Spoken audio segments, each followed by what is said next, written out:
Crisis, Equity, Democracy for Europe and Latin America, BPC Policy Center, and the Núcleo Ibero-Americano de Estudos.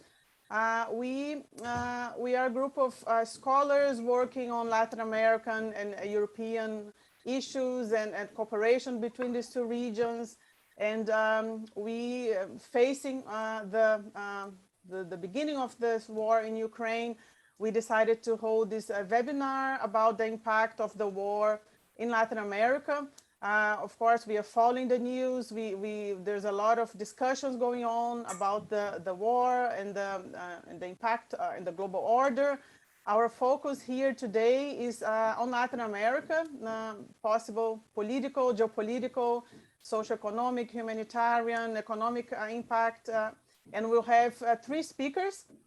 I'm Andrea Hoffmann, and I'll be chairing the event. I'm a professor at the Institute of International Relations from the Pontifical Catholic University of Rio de Janeiro. And we'll have 3 speakers who belong also to the Jean Monet Network. We'll start with Monica Herz, a professor also at the Institute of International Relations at PUC-Rio. Then we move to Professor José Briceño from the Universidade Nacional Autónoma de México. And then we'll have Professor Christian Guimers, president of the Inter-University Institute for the Relations between Europe and Latin America. We'll have translation into Spanish. So if you want to listen to this in Spanish, you can press the button on the bottom of your screen. Thank you very much. So I'll give the word now to Monica Herz. Please, Monica.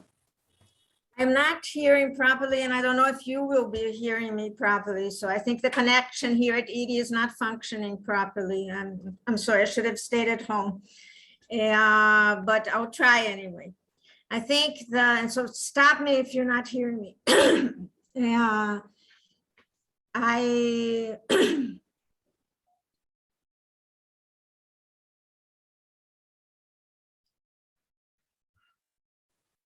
We can listen to you, Monica. I think first let me thank Andrea for organizing this and all of you for being here. I think this is it's a great advantage to be part of this network. I think that it's quite obvious how the contrast between the reaction to the crisis in Latin America and Europe is very evident. I believe that from the point of view of Latin America, the most obvious answer to the question, how does this impact in Latin America? What is the reaction in Latin America? Is division. I think that is the word that mostly defines how the region has been reacting and how fragile its reaction has been from the point of view of geopolitics, of international politics in the hardest possible understanding, also from the point of view of moral and normative issues that obviously this conflict raises, and also from the point of view of diplomacy. So if we look at the crisis from these 3 different points of view or different dimensions, in all cases, Latin America has been divided and unable to have a proper, relevant reaction for the rest of the world. This is, of course, not very new in terms of Latin American international politics during the last 4 years, partly because the Brazilian far-right government is not able to design a proper foreign policy, but also because of issues in other Latin American countries. I'm sure José Briceño will enlighten us on processes taking place in Mexico. This division is clearly expressed in the alliance with, of course, Russia by the 3 countries that have very special relations with Russia, where Russia has mostly invested, not only in terms of soft power, but also in terms of economics and commerce during the last decade. So you look at Nicaragua and Venezuela and Cuba, obviously, as would be expected, they had a very pro-Russian reaction. Then you have some countries that have clearly condemned the Russian aggression in the Ukraine, and countries such as Brazil that have opted for what the government has itself been calling a posture of neutrality regarding this war. I think this is the first point I would like to make. So division in terms of the region and lack of coordination, thus lack of use of the region as a base for international agency. Again, a trend we have observing for the last few years. So this is not new, but it becomes quite clear given the drama of the conflict in Europe. The second point I would like to make for our discussion is another kind of division, and this we do see in Europe, and comparisons are more possible, let's say, which is the division within the far right. And this is an interesting phenomenon. Of course, the far right more generally has had very strong relations with Putin's Russia. We see that in France, we see that in Germany, we see that particularly in Brazil. Of course, the Brazilian president had been to Russia right before the war on a trip that was ostensibly depicted as a commercial trip.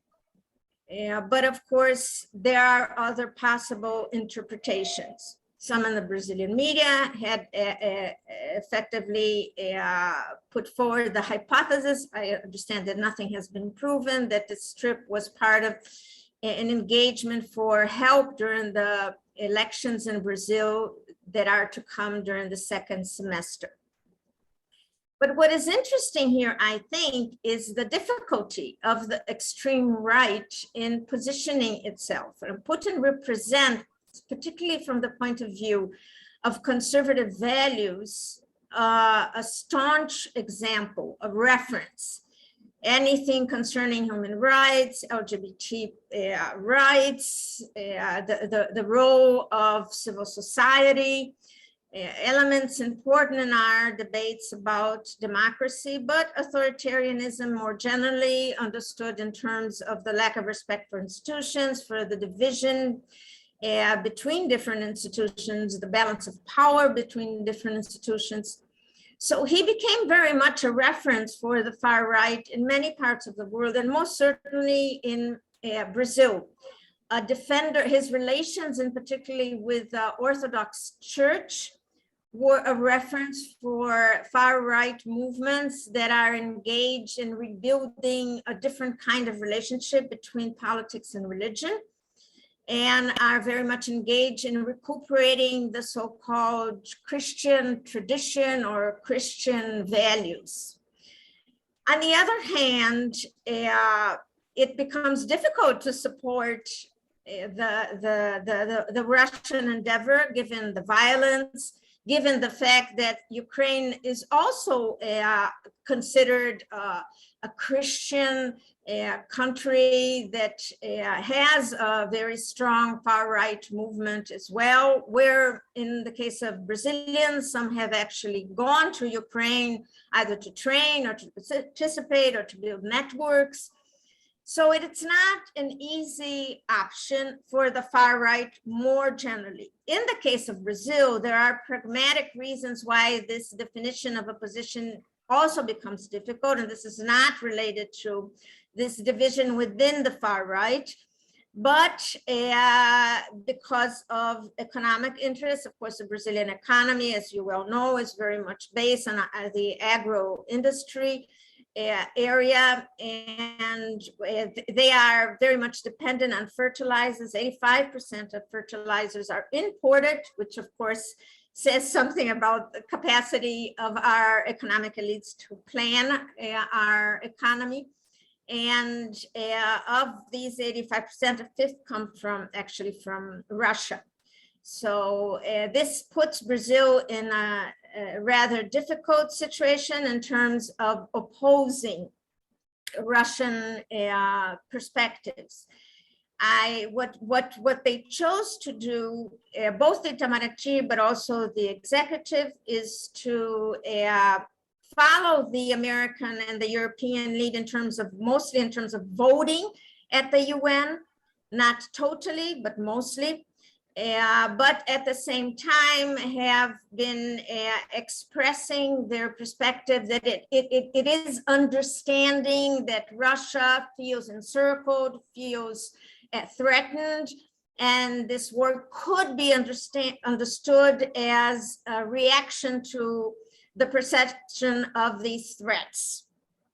And regarding this neutrality, this attempt not to have a very clear position, which stems from all these different variables I try to just very briefly mention, what we see is this mechanism of voting in one direction and sometimes producing a discourse in another direction. I think that it puts us in, now I'll give a bit of my position on this reality that I just sort of described. I think that we are in a situation in which we are not able to position ourselves in normative and moral terms, such as the rest of Latin America. It became very difficult with a few exceptions. Because of course we have traditionally been against interventionism and the disrespect for sovereignty. This is obviously an example of disrespect for sovereignty and an expression of interventionism. On the other hand, we have been critical of the distribution of power within the world. Brazil has traditionally been a defender of multilateralism. Not this government, but previous governments had been defenders of a more kind of multilateral world where countries such as Brazil and other BRICS countries and other countries in the South would have more room for maneuver. And in this regard, it is, of course, understood that this war is in part a result, not only, but partly a result of policies pursued since the end of the Cold War by NATO and all the Western allies, and disregard and lack of sensitivity, to put it in Ken Booth's terms, for the threats felt in Russia, for the perception of international politics in Russia. But the fact is that we were not able to this point to express clearly some kind of outrage or criticism regarding the disrespect for human rights, for humanitarian law that we are, of course, seeing in Ukraine. There is another point that I would just like to raise, Andrea, I'm finishing, which is, this is a dispute. This is about the international system, about what kind of international system we're going to have in terms of norms, in terms of the distribution of wealth, in terms of multilateral mechanisms available. And it is disgusting, and from my point of view, that a country like Brazil cannot have a position that is strong enough to be presented as actually a position of defending multilateralism and a multipolar world and multilateralist institutions, because we, of course, are not fulfilling this role. And I don't think that the region as a whole is fulfilling this role. So we ought to start talking about what is the dispute here. What is going, how is the international system going to change as a consequence of this war? And how are we going to position ourselves in this regard? If we disagree with Biden's view of a new Cold War, where there is a clear division between autocratic and democratic countries, what is our alternative position? What is an alternative to this vision, which I think actually is very dangerous? And I think we should be building an alternative. I just don't see Brazil or the other countries of Latin America putting anything on the table as an alternative. Thank you, Andrea. Thank you very much, Monica. And I'll pass straight to José so we can have time later for discussing, because I think you brought very relevant issues here, like the meaning of this dispute, and of course, the position of Latin American countries and more specifically even Brazil. So I pass now to José Briceño, who is in Mexico at UNAM, but is also from Venezuela, and of course studies Latin America for a long time. So let's listen to his comments. Thank you. Thank you, Andrea. Thank you very much for inviting me to be here. It's a pleasure to be with Monica and with Christian, trying to understand and explain the effect of the Ukrainian crisis here in Latin America. In my case, I'm going to talk about the official positions of Mexico and Venezuela about the crisis. And I agree, obviously, with Monica's argument that there is not a single view or policy of the Latin American region regarding the crisis. For me, it's not a surprise. It's not a surprise because beyond the Ukrainian crisis, there are different foreign policy views in Latin America, going from autonomous position to contra-hegemonic position and friendly relations with the United States. It's a quite diverse continent. It's quite difficult to find a single position on any issue, not only about the Ukrainian crisis in Latin America. This expresses to some extent the failure of some regional mechanism, for example, CIALC, that supposedly was created to coordinate positions vis-a-vis the rest of the world. This is the first point. And the second point is that this division we find also even among particular regional ideological blocks that are emerging in the region in the last few years. This is the case of the so-called left-wing governments. We're talking about now about a new pink wave in Latin America, a new cycle of government of progressive left-wing governments. And we see in the crisis, in the case of the crisis in Ukraine, the difference within the left-wing government, because Mexico, ruled by López Obrador in 2019, and Maduro, the continuations of the Chavez regime, they share left-wing ideological positions, but they view and their position about the Ukrainian crisis are really different, really different.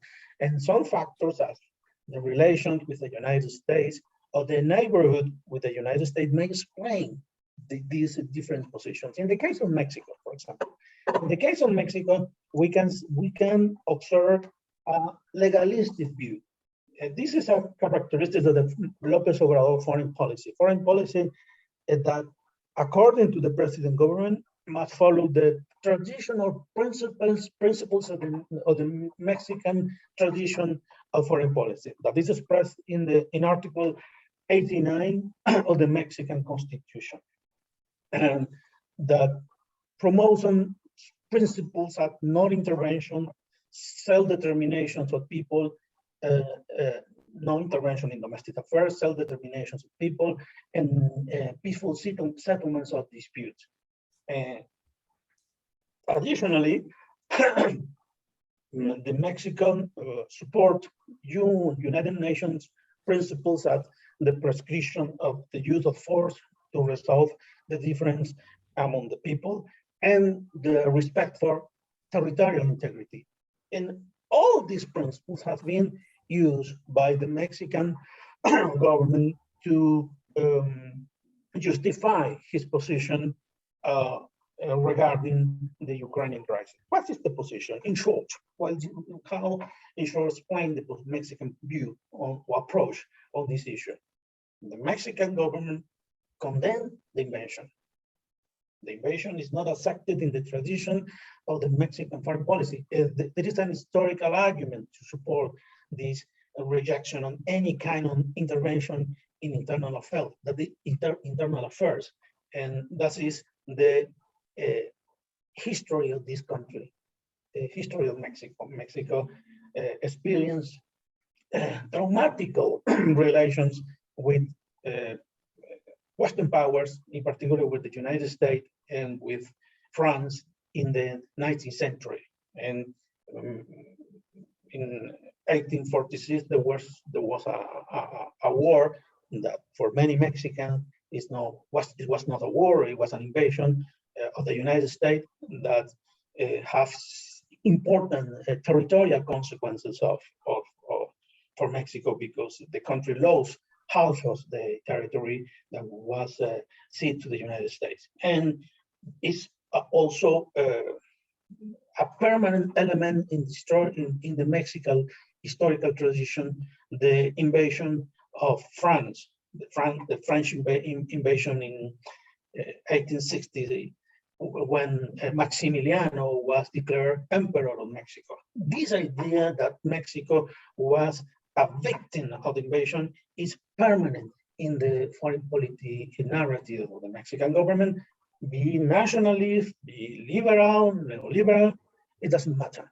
And that is an argument presented by López Obrador to justify his position regarding Ukraine. Mexico cannot accept any kind of invasion. But at the same time, based on the principle of non-intervention, Mexico does not agree with the implementation of unilateral sanctions against any country. And in this case, Mexico has not joined the Western countries to impose or by imposing sanctions to Russia. This is then a quite particular and I would say pragmatic Mexican reaction to the crisis. And obviously the need to maintain good relations with the United States, our neighbor and our principal economic partner, is crucial to understand this pragmatical position. Clearly, Mexico has rejected and condemned the invasion. And this point is critical, because here we can see the difference between the Mexican policy and the Venezuelan policy. Mexico has clearly condemned the invasion.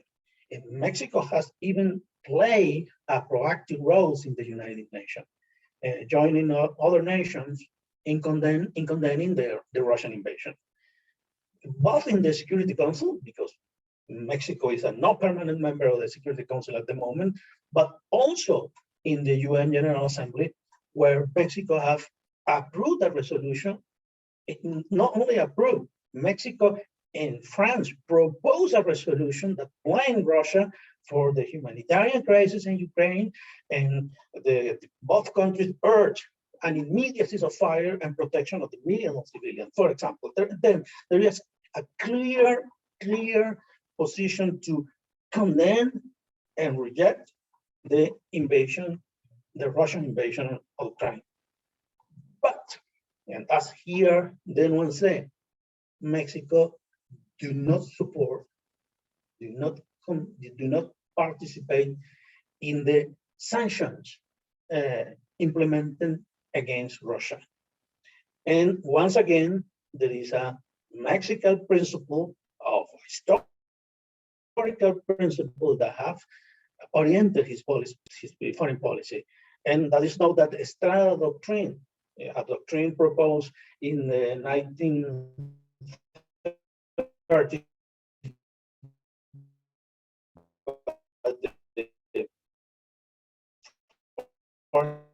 Mexican Foreign Minister Genaro Estrada cannot intervene cannot impose sanctions on any country, including Russia.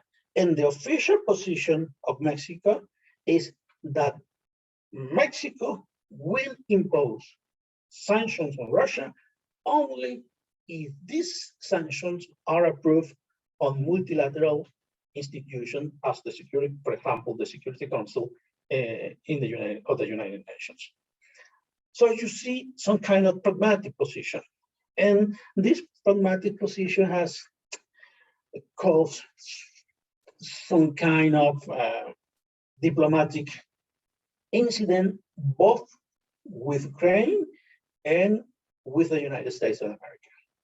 Partly because the Ukrainian parliament requested the Mexican government to send weapons, to send arms to Ukraine to help the country to confront the Russian invasion. And the response of the President Obrador in his daily conversation with the press was, we are pacifists. We do not send weapons to any country. The Mexican government does not send guns anywhere. That was produced an internal debate on the extent to which the Mexican government is really committed to support Ukraine in this conflict. And as I said, the Mexican government has clearly and in a quite straightforward way rejected the possibility of impose unilateral economic sanctions on Russia over the invasion. Only will accept sanctions if these are approved in the United Nations Security Council. But this also has created some diplomatic incident with the United States. And three factors are important here. First, Speaker of the Northern Command of the United States denounced that there are an increasing number of Russian spies in Mexican territory.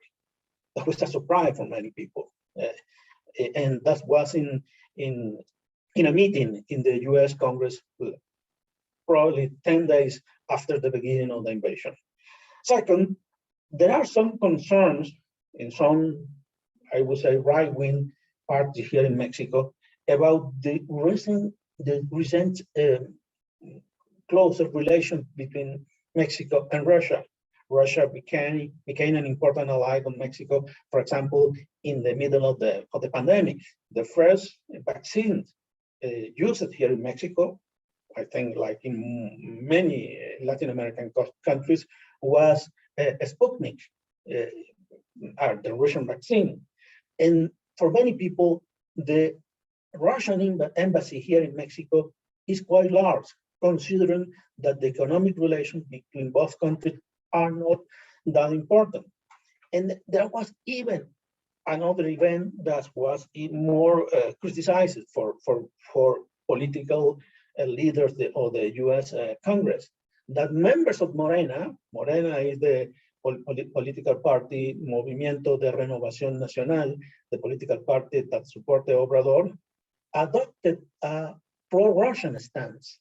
And about a dozen of Morena members and the other members of the alliance with Morena, for example, the PT, the Partido de los Trabajadores, created a congressional Mexico-Russia Friendship Committee in the middle of the crisis in March this year. All this has created some diplomatic incidents with the United States. And there is an additional issue that has been condemned here in Mexico. In the last few years, the border between Mexico and the United States has been the center of probably one of the last few, many Latin American citizens from Haiti has been waiting in the Mexican border with the expectation to cross the river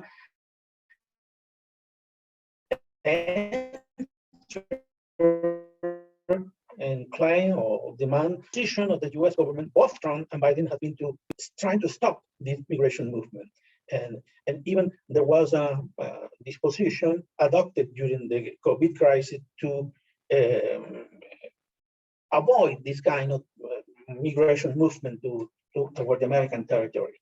But with the crisis of Ukraine, many Ukrainians and many Russians has arrived in Mexico, flying from Moscow, from Europe to Mexico City. And from Mexico City, they have moved to the Tijuana border. And they have been accepted in the United States territory that has political asylum appliers. In the last month, around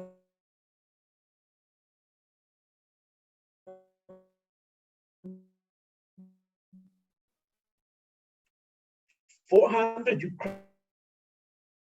Ukrainians has been as like a double standard in the US policy that is very strong and is very strict regarding the Central American and South American citizens, but it seems to be not hard in relation to the Ukrainian and Russians that argue that they are escaping from Putin authoritarian regime. In short, because I see I have too much time, I want to make some reflections about Venezuela. Very, very, very, very fast. And here we see the difference among two left-wing governments. The left is not monolith. We see clearly in this, and this is another issue, is not the main point of discussion of this seminar, but we can observe now two tendencies in this new cycle of Latin American left-wing government. A moderate reformist left, a radical left. And for me, López Obrador is the moderate, non-radical left, and Nicolas Maduro is the contra-hegemonic left. And this is expressed in his position, the position of the Venezuelan government regarding the crisis. Maduro expressed full support to Russia. Venezuela condemned the actions of the United States and NATO as responsible for the crisis in Ukraine. And also, Maduro spoke out against what he called a Western campaign of lies and disinformation against Russia. So we can see here a clear committed position in favor of the Russian invasion in Ukraine. There are political and economic reasons for to explain that position, that's official position of Venezuela. Firstly, Russia has become a close military ally of Venezuela in the last 2 decades. That began with Hugo Chavez acting to buy airplanes and weapons to Brazil that was vetoed by the United States government. And the solution Chavez found was to establish a close relation with Vladimir Putin that has been continued by Maduro. But at the same time, especially after 2016 or 2017, Russia became an important economic alliance or allied of Venezuela, providing economic assistance in hard, difficult moments in the Venezuelan, in the Maduro government in 1928, 1920, especially one of the most difficult moments in the Venezuelan crisis. And today, Russia is the 5th trade partner, Venezuela 5th trade partner. So there are political and strategic reasons that explain this support to the Russian, but at the center, the core, the fundamental reason of this support is that Venezuela in the last 20 years has developed a contra-systemic, contra-hegemonic foreign policy, the foreign policy of a revolutionary state that challenged the premises of the liberal order created after the Second World War and led by the United States of America. This notwithstanding, with this point, I finished my intervention. There was a contact between Biden administration and the Maduro administration in March. It was a surprise for everyone, both in the United States and in Venezuela. That was informed by the New York Times that two senior US officials flew to Venezuela to conduct talk with Maduro government. And supposedly the more important issue of that conversation, of that meeting, was discuss the possibility that Venezuela could replace Russia as an oil provider to Venezuela. Russia's export around 700,000 barrels per day to the United States. This is suspended because of the sanctions. And the idea was that Venezuela could replace with that amount of barrels to Russia, because Venezuela has been sanctioned by the United States since 2019. But at the same time, there was discussions about the possibility of restoring the conversations with the opposition, and even two US citizens that were jailed in the United States were released. We don't know what will be the end of these new cycles of rapprochement between the United States and Venezuela, but we can say that this is an expected consequence of the Russian invasion on Ukraine. Thank you. These are my reflections. Thank you very much, José. So we see like this very plural positions among countries, and we bring that to the discussion later. The role of those left, right-wing ideologies and these positions vis-a-vis Russia and Ukraine. So we pass now the word to Christian, and he has a PowerPoint. So Christian, you can put. Thank you. Thank you, Andrea. Let me thank the coordinator, Andrea, and her team for this opportunity to have exchange. Although the issue today is not very attractive, because I had no idea a few months ago that we would face again in Europe such a bloody war. And even without any justification according to our criteria. So let me take a broader view, starting with the context and the systemic aspect. That first of all, this aggression is not a local aggression. It's a global aggression, not just against a regime or a government or even a country, but it's against all the order, the systemic order we had reached more or less to build after World War II. So let me try to, it's a guesstimate of what is in Putin's mind.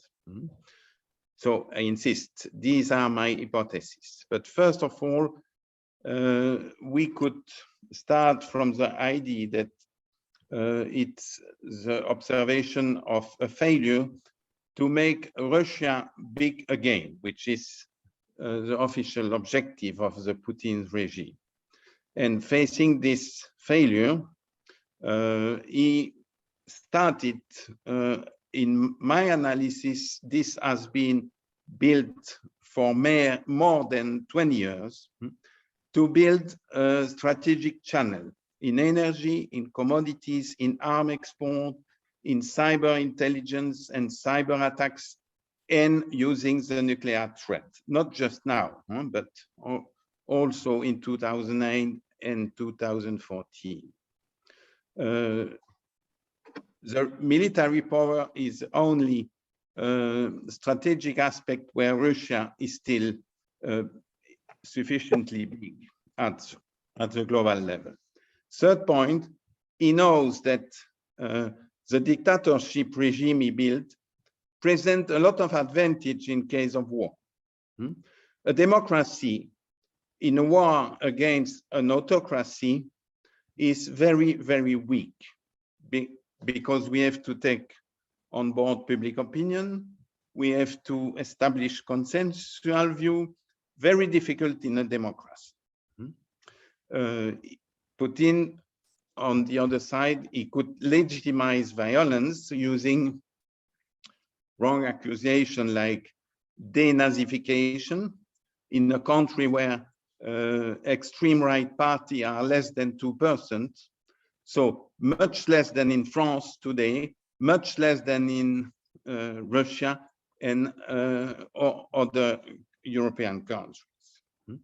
So he knows also that violent mercantilism facing a decadent West, which is not able to fight for fundamental value, he imagined that he has a chance to win. Just an example. Each day, the European Union is financing Putin's war for more than €1 billion per day. So more than what we have provide to Zelensky in 1 month. So even Putin is now with a war chest more important than before to start the war. And he knows perfectly that. He knows that Germany has not the courage to make a small impact on purchasing power of its citizens. This is what I mean, that a democracy is always weaker facing a dictatorship. And it's amazing to see by how much is strictly following Hitler's aggression in 1938 with the Munich Agreement, and also with the Cuban Missile Crisis. I will give you an example. This is so a very long-term strategy. It was built by KGB since the 90s and strengthened when Putin in 98 was in charge of KGB, and of course, even more when he was in charge. He combined very strong, good macroeconomic policy for making Russia financially autonomous and rebuilding and improving military power, reaching even some superiority in nuclear missiles against the US. He combined this with strict domestic policy, the control of media and promotion of Russian identity following the strict extreme right criteria that we could observe in other countries. And especially a new external intelligence strategy with a lot of disinformation, an organization paying a lot of agents. I give you an example, and I hope that this will rapidly be proved, but people like Boris Johnson were paid by Putin, directly paid as a wage, as a journalist. He also paid for Brexit. He paid Marine Le Pen, and maybe on Sunday you'll see that he has a chance to win. He paid Orban, and he paid a lot of other movements for creating turmoil in democracy and making institutions to be dishonored or discredited. So this is not new. I insist this is not something which started very recently. In that sense, it's a repetition of the Cuba victory of the Soviet Union, because according to my criteria, the Cuban missiles were not a victory of John Kennedy, but the contrary, in the sense that this operation allowed Soviet Union to make, since months after the crisis, the missile in East Turkey were withdrew. And so he's trying the same. Example, when he attacked unilaterally in Georgia, he sent nuclear bomb to Venezuela. He did the same with Crimea and Donbass invasion. He did this with airplane, with missiles, and with warships in Nicaragua and in Venezuela. These are facts, not interpretation, not guess, it's facts. Third element, Latin America, as my colleague already mentioned, are very divided, not just with the three supporters of Putin's aggression, but with the nuance that a lot of other countries have insisted to explain. Not necessary to remind you that Bolsonaro and Fernandez were in Moscow, very friendly with Putin, a few days before the invasion. Well, in terms of economic impact, starting with the global impact, I disagree with the majority diagnostic, and especially, as I will show you with IMF estimation of the impact of this war, because for me, this is a systemic war with very systemic effect. So I see a multiplication of destruction of the global economic order. First, you have this huge commodity price increase in food, energy, fertilizer, and some strategic metals. Inflation will be, which was already in the pipeline, will find an acceleration with dramatic consequences for financial markets and monetary policies. So this is about, especially the famine. In 6 months, you'll have big famines for millions of African people. Who is talking about that except the Food and Agriculture Organization? Nobody is talking about that. Maybe it's the myopic tradition of our journalists. You have a big disruption in our globalized world in the global value chain. This will have a big impact on productivity. And productivity means standard of living everywhere in the world. And not less in Latin America. So we are facing a vicious circle because all that is creating a deep uncertainty. Business confidence is about to go down. That means less investment, less education, less productivity, more inflation, more tightening of monetary policy, more financial crisis, more exchange rate depreciation, less international cooperation, and so more conflictual position everywhere on each continent. And the fifth point is the very worrying postponement of the energy transition, just as a moment that we scientifically realize that it remains only less than 3 years for saving humankind. So total of this war, it's a loss-loss game for everybody. More poverty, less cooperation, less growth, less education, so a massive setback for humanity. And of course, the three involved countries, directly involved countries, are less than 2% of the world demand in terms of trade. This is apparently minor. This is why, for example, IMF models are indicating a minor impact on growth. I have the last figure from today from IMF, I will show you. But the model is unable to take on board the breakdown of the system. And of course, the cost will depend upon our capacity to react, because we could also react positively. But for example, the lack and the destruction of human capital, of course, we could compensate it for this, but it has a cost. We'll have famines, also destroying a lot of human capital. Who will pay for that?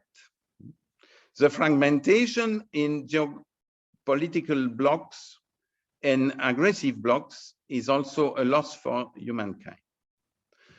We'll have breakdown in the technology standard in this antagonistic context.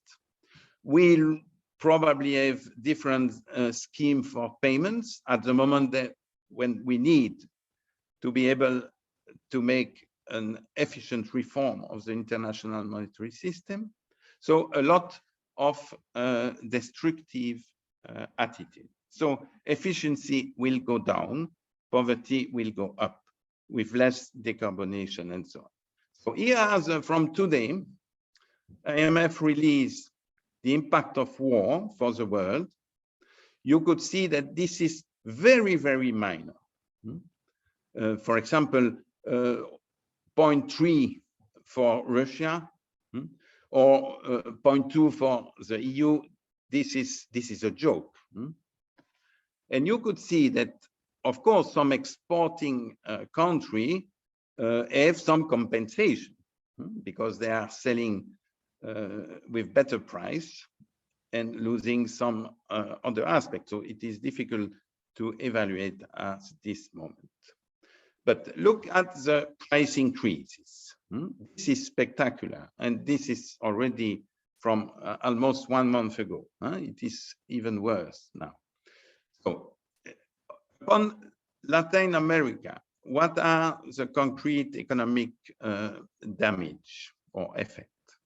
So for price, you have, of course, the ambiguity that some countries are exporting energy or food, but they are importing, for example, fertilizer, like Brazil, with, as we'll see, a very negative impact. So it's difficult to give a global assessment because some will win and other will lose, but the region as a whole will lose, depending upon their production structure. Depending also on the central bank credibility. Up to now, the major central bank did react very rightly, very good reaction, and they not even lost credibility up to now. Disruption in global value chain as a result of sanction in Europe and other OECD countries. This depends also about the concrete case. However, Latin America will be affected even if no Latin American country participate to this sanction, because you have impact on other prices, on other delivery, on job in the world. So the global market for Latin America will go down. The positive aspect is that this opens opportunities for reaction and for change, but it will depend upon regional cooperation. And as far as I know, regional integration in Latin America is not a success up to now. After more than 2 centuries of blah, blah, blah about this, I don't see very concrete result. Maybe this is a chance for Latin America. And also for international cooperation, because Latin America could be in a position to readapt its global value chain with other regions, Africa or the EU, or even North America or China. So the price increase, the phenomenon is not new. It started at the beginning of last year. And it is really serious, because you could see on the chart, this is not a minor movement. You could see that in terms of expectation about inflation, the major country like Brazil, Peru, Chile, Colombia, Mexico, there is on the long-term expectation almost no loss of credibility. Why? Because these central banks reacted very quickly, increasing major interest rate on time. However, there is on the right-hand side of the chart, you could see, according to some technical model, that the structural sensitivity of import of inflation are stronger in Latin America than, for example, in United States, and for a significant proportion, as you could see. So the global impact is stronger upon Latin America, in spite of a degree of openness which is not so high. The positive aspect is that export prices are up significantly. For those like Venezuela exporting energy, you have 70% of increase of these prices in 1 year. Other commodities, almost 40%, and in agricultural product, almost 30%. Mineral, a little bit less. So you could see here, this is not for Latin America, but in a broader view from IMF last calculation, you could see the comparison of inflation in emerging and developing country and the advanced country. And you see on the right superior chart, this impact in comparison with before the pandemic. You could see that while advanced economies are almost catching up to the previous situation, this is not at all the case for emerging and developing countries. And this is in part a result of a bigger inflation now. You have a map below showing that, for example, Colombia and Peru will be affected strongly from a social and humanitarian point of view by famine. But most of all, it will be Africa, which will be affected. These are tens of millions of people dying in 6 months. Who is talking about that? I am looking for this. Now, the structure of the trade with Russia, you could see that adding up with Ukraine and Belarus, you have here the kind of product where the dependency of import for Russia, for the world, are very high. It is especially the case for fertilizer. For fertilizer, I have this example from CEPAL that you could see that those eating and exporting maize or arroz or cafe, you could see that an increase in fertilizer has a fatal impact on the cost. So the cost of living, so the cost of export. And you could see that this is generalized. And you have to know that Russia is the dominant master of the fertilizer world market. Brazil, for example, is totally dependent upon Russia. Here, just for 20 agricultural products, Russia dominates 30% of world markets. Well, you could see in less red, the yellow is Ukraine. But Ukraine is not dominant except for girasol, sunflower, and oil made with sunflower. So for Latin American and Caribbean import from Russia, in a global model like IMF, this is peanuts because it's 0.6% of total imports, a total which is around 14, 15 billions in a full year. So this looks minor, but it is not in terms of the structure, except for Brazil and Mexico, or Brazil and Bolivia, which are highly dependent. But the structure, well, no, Russian arms, it's another story. You could see here that for 14 strategic products, there is a very high dependency, especially fertilizer. And you could see in some cases almost 90% coming from Russia. So you could imagine the disaster. You have here all the details. We have no time to analyze, but you'll get these slides. In terms of export, it is the same.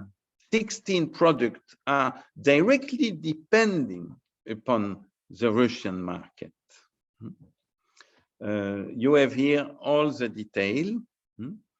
You could see that for soybean, for example, or bananas for Ecuador, it's a disaster already now.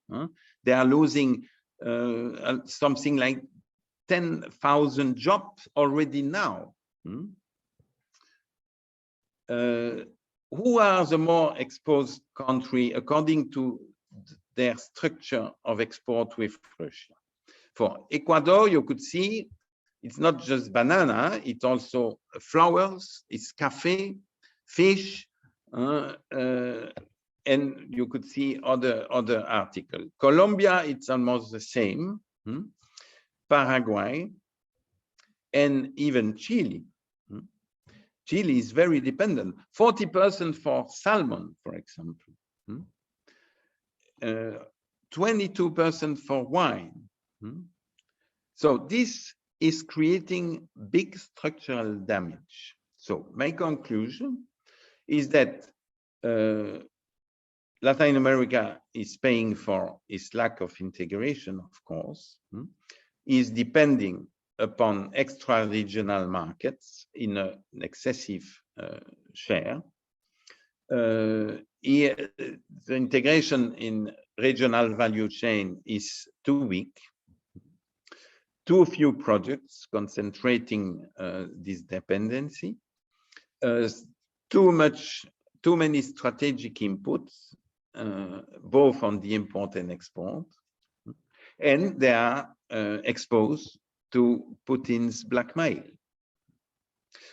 So it is a failure, which is not a surprise, failure in regional integration and failure in cooperation between the different national policies. So this is what I wanted to present to your reflection. So from a global interpretation of a strategy which has more than 2 decades of preparation, systemic preparation, organizing dependency of the West. The best example is Germany with the gas. Mrs. Merkel made a deal with Putin's friend after the Donbass aggression. This is a shame. This is a strategic mistake. And now the German, not just the lobby, but the German socialist government is refusing to cut the gas. The last estimation by top-level economists in Germany with the best model for energy dependence. It's showing that the cost of cutting now, today, cutting 100% of all energy supply from Russia would cost to Germany per citizen between 230 euro once for all, and in the worst case, 1,000 euro per citizen. So this is peanuts for the German economy, which is totally absorbable by the public debt in Germany, which is the lowest in Europe. So my conclusion is that life and defense of democracy against a brutal unilateral aggression for the German government, political party, and industrial lobby, this is less than between 240 euro and 1,000 euro once and for all. And this would allow to be autonomous, not to be submitted to any blackmail, and to organize the energy transition that anyway Germany will be obliged to do anyway. So conclusion, Europe is effectively, as Mr. Putin based its strategy, is totally decadent. Thank you very much. Thank you, Christian. Can you just perhaps remove the PowerPoint? Yeah. Yeah, we are more or less on time now, but I'd like to just give to check if we have some questions and to give a last word for each of us. I think this is just one webinar. Of course, we are discussing these issues within our here, well, the Jean Monet Network, but also PUC-Rio, the BRICS Center, and all the countries that are involved.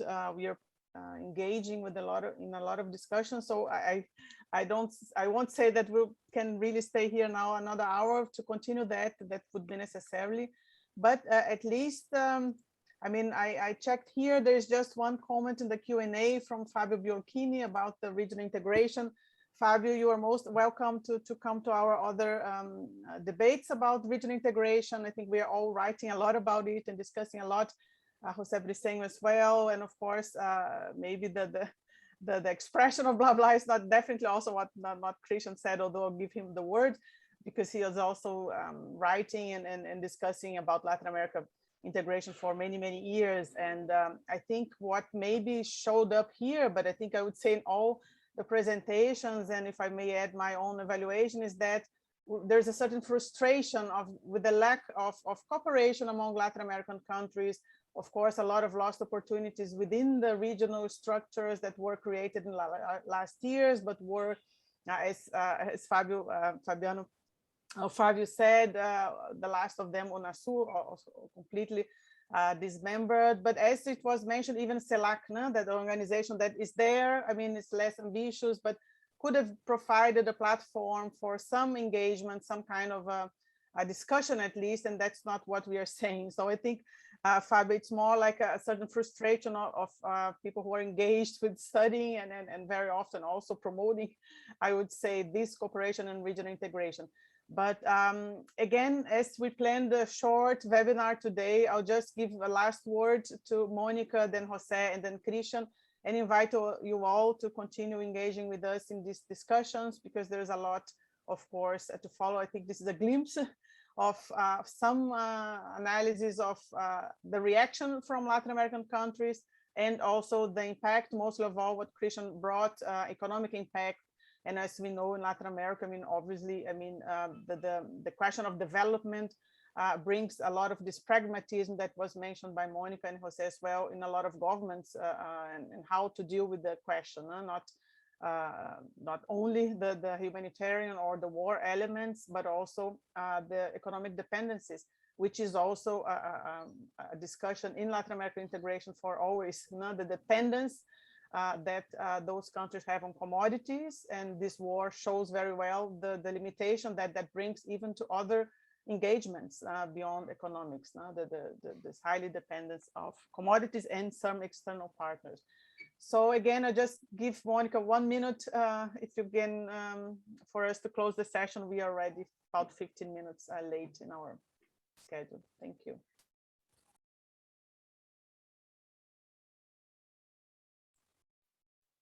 Monica, can you just, the micro is closed.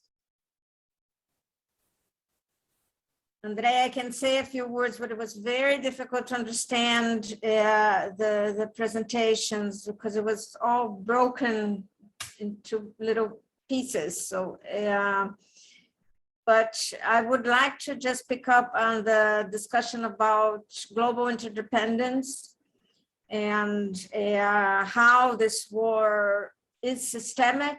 And I think Christian puts an interesting point regarding I think it's systemic in political terms and also in economic terms.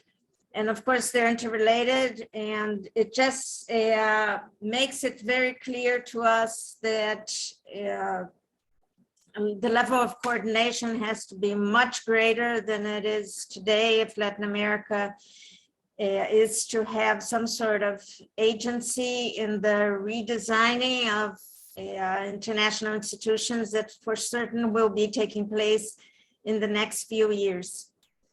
Thank you. Thank you, Monica. José? Well, thank you. I just want to say that I agree with the argument that there is a need to reinforce and strengthening the spaces of regional cooperation and regional dialogue in Latin America. This is a fact. The regional institutions are experiencing a very weak moment. That is true. And CIALC is an example of that. Despite the efforts of the Mexican government, the López Obrador government, to make CIALC again a political actor in Latin America, there are limits. For me, the more important limit is Brazil, or is Bolsonaro government, because Bolsonaro decided to withdraw CIALC. The CIALC without Brazil is not the same. I mean, a regional space for coordination Latin American position with the sense of the most important political and economic actor in the region, I mean, there is an impact for that. With that, I want to say that I agree that we need to improve regional institution and regional coordination. But, and it's important to say that is not easy. It is not easy, not just in Latin America, but even in Europe. When we heard Christian presentations and his argument about the German position, we realized that even in Europe, where the Russian menace was immediate in the borders, the consensus was not easy. And we have other examples we can use. Orban, for example, in Hungary, on radical positions, anti-Russian position, the Polish government, and we can understand because of the Polish history and his relation with Russia. Coordination is not easy. It's not easy. And we have to agree that Europe has a more advanced institutional framework that has worked quite good for decades, and we have not that institutional coordination or mature institutional coordination in Latin America. So we have to work on that, because this crisis, probably the most important systemic crisis in decades, shows once again Latin America uncoordinated. And we need to improve that. That is not easy, I agree, but it's a reality. That is my comment. Thank you. Thank you. Christian, do you want to say a few last words? Well, it is obvious that from a Latin American point of view, it is a shame to be in this period without a better cooperation. On political aspect, it is normal not to have a unanimous view. I accept all that, but it is unacceptable to put at risk citizens' welfare for nationalism, which is flavoring 19th century in Europe.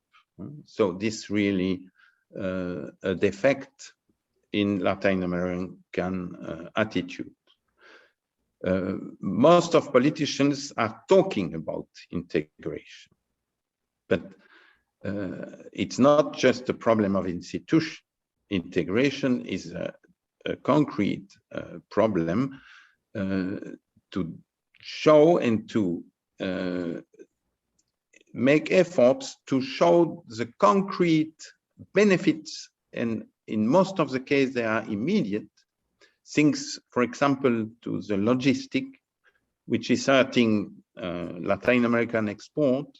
Logistic in Latin America is not sufficiently cooperative. There is no global scheme.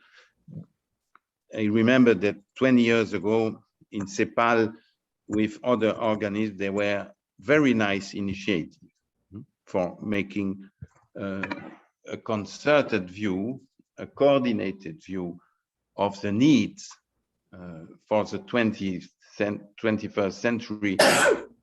But all that, where are the results? You have to ask to your politicians what they did. They were paid for that. What did they do with this money, with a lot of meetings? So there is an historical responsibility of Latin America. This is not the fault of the US or of Europe, on the contrary.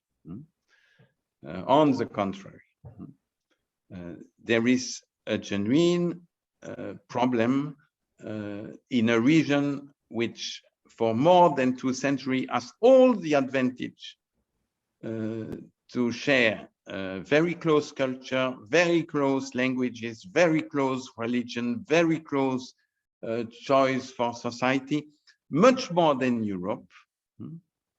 Where are the results? I wonder. So it's not just to import an institution or a legal system. I don't believe in these institutions. I believe in concrete actions. And this could start with bilateral cooperation. And very concrete aspect.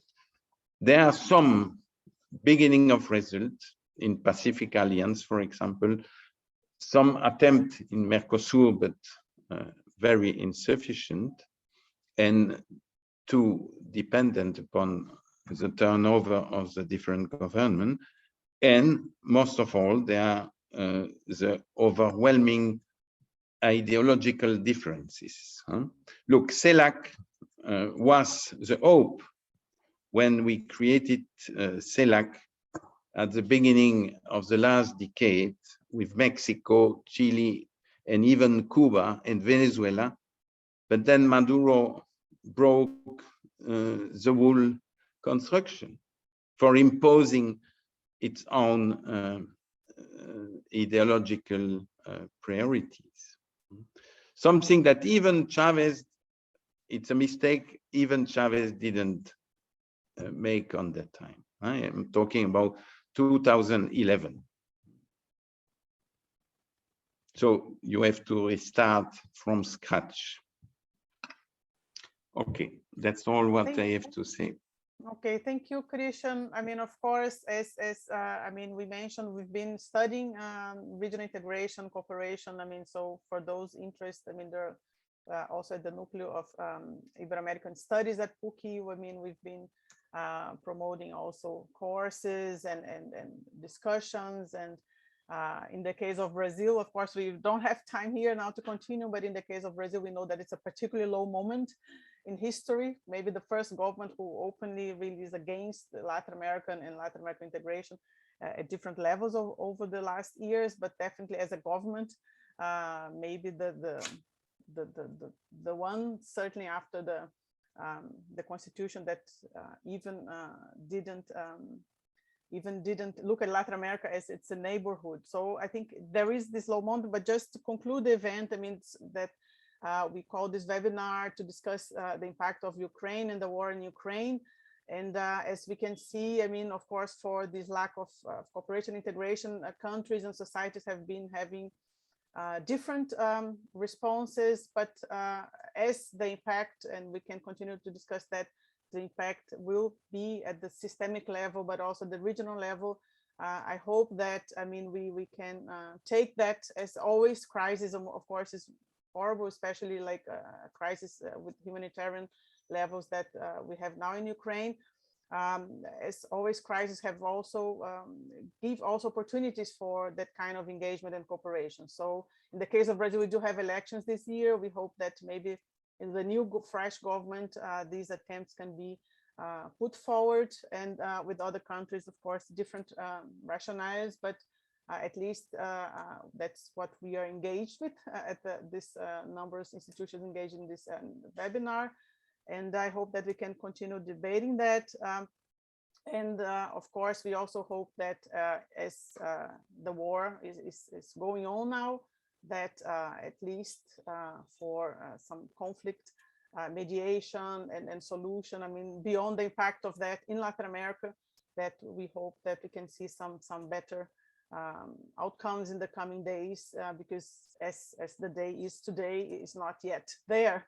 So as we see, Latin America probably cannot play a role at all in any kind of combined initiative, but we hope that in Europe or elsewhere, maybe in Asia, maybe in China, I don't know, maybe we saw in the news yesterday, even the Pope engaged. I mean, so we just hope that beyond the impact on Latin America, that the war is the sooner as possible over, and all remaining conflicts can be solved peacefully and not easily, but at least without the loss of lives that is happening today and now. So I just want to finish then. Thank you all again. Excuse us for the delay of our webinar, and we hope to see you all. We can see the recorded also conference in our websites. And thank you also for the speakers, and have a nice day, afternoon.